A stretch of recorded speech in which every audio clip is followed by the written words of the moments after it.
week has been a special one for Netball Australia. Our First Nations Black Swans have been here in Sydney competing in the Spirit Series against international teams of Papua New Guinea, Fiji and Singapore. There are a few sports that embody the strength of community quite like netball. From the coaches and umpires who make the game possible, to the millions of players who bring it to life across Australia and the region. Netball is the #1 sport for women and girls in Australia and the Pacific. When you hear 50 years of Deadly, what's the very first thing that comes to mind? When I see 50 years of celebration for NAIDOC Week, I feel really obliged to make sure that the programs that we support and fund have longevity to them, so that we build this legacy piece out with you and for you. 50 years of Deadly speaks to strength, resilience, advocacy, equality. And I think we'll continue to do all those things for the next 50 years and beyond. I do believe, I wonder what it was like, in that 51 years before, that conversation around how do we get this group, to an all mob standing and the battles that we would have had to go before that. So I'm thinking about, are those conversations similar to the ones we're having today?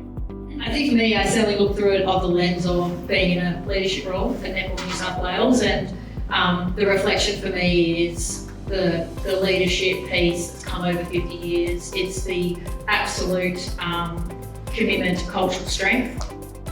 I think sport has created wonderful opportunities for First Nations people because we love sport, right? I was really fortunate to host several coaches this week at a coaching course, and we talked about our strengths that we draw from our culture as coaches. And one thing that comes quite naturally to us that I didn't realise was our ability to pick patterns and see things happening out on court and actually see 3-4 moves ahead. And I think for me that's really integral in terms of how we observe country and how we are taught to observe people and reflect. It's obviously provided many of us who have been very privileged to be at the top level of our sports the opportunity to really advocate and check and challenge some sports around what they're doing in these spaces. And that's really important, and it's a burden that we carry when we step into any space. But it's one that we know we will always carry because our elders will always have it tougher than we ever will. The true path to reconciliation is about walking and working together. And to do that, we need to do that through the lens of truth-telling. And that can be uncomfortable, but we have to learn to sit in discomfort.